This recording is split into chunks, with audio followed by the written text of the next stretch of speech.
você tá? Eu faço essa pergunta para você e eu imagino que você talvez esteja fazendo essa pergunta a respeito de mim, né? Pensando como eu tô. A gente tá vivendo um tempo totalmente diferente, totalmente atípico, esquisito e talvez até histórico. Como você tá no dia mal? Como você tá nessa hora de adversidade? E para pensar sobre isso, nosso estado, no tempo da adversidade, eu quero que a gente reflita sobre algo que está na passagem, na seguinte passagem, no Evangelho de Mateus, no capítulo 14. E se você não lembra o que acontece nesse capítulo, eu quero refrescar a tua memória. Se você não tem ideia, eu também quero te dizer. Uma das coisas mais importantes de estar nesse capítulo é um milagre. É narrado um milagre, que é o milagre da multiplicação dos pães e dos peixes. Jesus vê uma multidão, ele na realidade estava indo para um lugar para ficar sozinho, um lugar deserto. Ele estava indo para lá, não era para atender a multidão, era para ficar sozinho. E quando ele chega lá, ele se depara com uma multidão de gente que descobriu que ele ia para lá e quis aparecer lá. E ele se compadece da multidão vendo e ele cura os enfermos, ele atende a eles e ele se preocupa. Depois de um tempo, os discípulos eles chamam a atenção de Jesus e falam: olha, Jesus, está ficando tarde, vamos despedir essa galera. Eles não têm o que comer e aqui é um lugar que não tem nada para comprar comida. Se a gente mandar esse pessoal embora, eles dão um jeito, eles vão para as aldeias, eles compram coisas lá vai ter comércio, aqui não tem, senão a gente vai ter um problema, imagino, que eles estavam ali, né, pensando. Jesus fala: não, vocês mesmos podem dar para eles o que comer. Vocês. Mas a gente tem pouco. O que você tem? Eu pergunto para você, o que você tem? Porque o pouco naquele dia foi suficiente. Você não precisa de muito. O pouco vai ser suficiente. Se Jesus está com você, o pouco vai ser mais que suficiente. Ele vai ser bastante e vai sobrar. E foi isso que aconteceu. Jesus abençoou, aquilo se multiplicou, todo mundo comeu e sobrou. Muito bem. Jesus se preocupou com a multidão. Os discípulos estavam preocupados com Jesus e a multidão. Olha que pessoas que se... Cara, isso é legal. Às vezes a gente critica os discípulos, mas eles estavam preocupados com uma situação real. Cara, se você tá vendo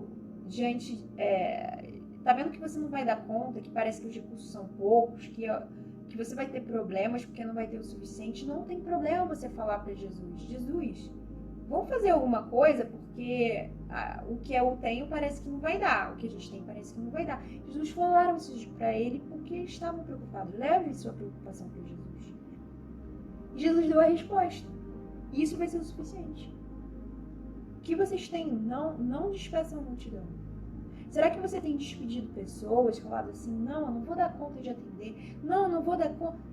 Calma, o que Jesus tem a dizer a respeito disso? Ouça, leva essa tua preocupação para ele, que é legítima. Leva, você está preocupado, leva, e ele vai te dar uma resposta. Muito bem. Falamos do que estava preocupando aos discípulos, da preocupação de Jesus em relação às pessoas. Mas e sobre como estava Jesus? A gente pensou sobre como estava todo mundo, mas a gente não pensa quase nunca sobre como está Jesus, né? Como é que estava o estado de Jesus na hora da multiplicação dos pães e dos peixes? Como é que estava Jesus quando ele atendeu essas multidões? E se você volta aqui para ver, antes da narrativa da multiplicação, você vai ver que Jesus estava enlutado, tinha acabado de morrer alguém muito amigo dele, íntimo, conhecido de longa data, João Batista, e João Batista morreu de um jeito injusto. Jesus, no versículo 13, fala que quando ele soube disso, Jesus ouvindo isso, retirou-se dali num barco para um lugar deserto à parte. Mas sabendo disso, as multidões vieram das cidades, seguindo por terra. Desembarcando Jesus, viu essa grande multidão, compadeceu-se dela e curou os seus enfermos. Impressionante. Jesus, ele estava em sofrimento, ele foi para aquele lugar para ficar sozinho, porque ele tinha perdido uma pessoa que ele amava. Ele queria ficar sozinho.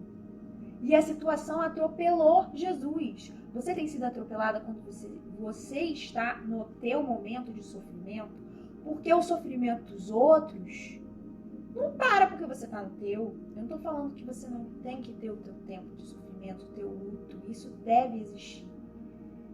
Mas estar enlutado não te impede de perceber a dor do outro, de fazer um esforço de ver, inclusive de se compadecer. E esse momento você pode ter uma graça que te cobre para ser capaz de dar ao outro quando parece que você não tem nada. Jesus fez um milagre antes da multiplicação dos peixes. Ele fez um milagre de atender as pessoas quando ele estava em sofrimento. E que esse milagre seja real na gente. Amar a Deus acima de todas as coisas, amar ao próximo como a nós mesmos. E aí, Ingrid? Mas eu vou ter esse tempo para mim porque eu mereço ter um tempo para mim. Eu mereço, eu sofro, eu preciso de um momento para mim, é claro. E você vai ter, e Jesus teve. Ele só adiou um pouquinho para depois. Porque uma coisa, um imprevisto surgiu antes. A vida não para. A vida não para. A vida está em processo. Jesus não tinha onde repousar a cabeça. A vida não para. Esteja atento às oportunidades. Porque isso pode ser uma oportunidade. Isso foi uma oportunidade para Jesus. Isso foi uma oportunidade para os discípulos. E diz no versículo 23, despedidas as multidões, Jesus despediu todo mundo. Jesus, depois de todo mundo comer, Jesus falou para os discípulos, vão antes, peguem o barco, vocês vão na frente, eu vou ficar aqui. Aí ele sozinho despede as multidões, ele sobe o monte a fim de orar sozinho, e caindo a tarde estava ele só. Jesus teve um momento dele. Você vai ter o teu momento a sós, o momento de orar, de Deus ministrar o teu coração, e esse momento é importantíssimo. Mas não deixe de passar a oportunidade de ajudar, quando você tiver essa oportunidade, a outras pessoas se compadecer dela, porque você quer estar sozinho. Você vai ter o teu momento sozinho. Você vai ter. Que Deus opere na gente o milagre da compaixão. Um beijo para todo mundo.